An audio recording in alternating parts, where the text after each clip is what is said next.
Il y a 9 mois, le tsunami a ravagé une partie de cette ville portuaire japonaise.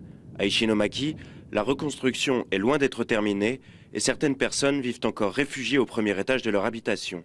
Le vent glacial s'infiltre partout. Cette maison n'est pas complètement restaurée, mais ses occupants ne veulent pas se plaindre.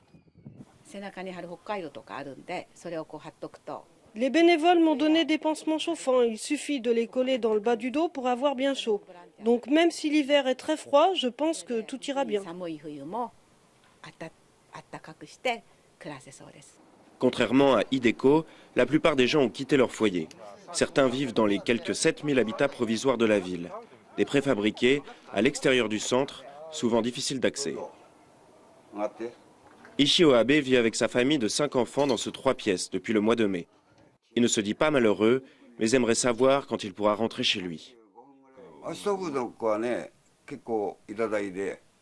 Nous avons reçu un poêle et même des tapis chauffants. Pour le moment, je pense que ça va aller. Mais je n'ai plus de travail et je ne sais pas quoi faire.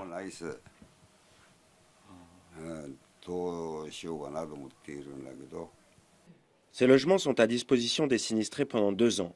Les autorités tentent de trouver les mots justes pour apaiser ces personnes, souvent victimes de traumatismes. La reconstruction va prendre encore longtemps. On ne sait pas exactement combien de temps. Une fois qu'on aura plus de visibilité, je pense qu'on pourra enfin annoncer aux gens quand ils pourront retourner vivre dans de vraies maisons.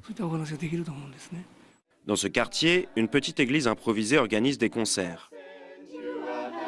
Les habitants s'y retrouvent régulièrement, même si la plupart ne sont pas croyants. Cette chorale espère apporter un peu de réconfort à ces enfants qui viennent de passer leur premier Noël depuis la catastrophe.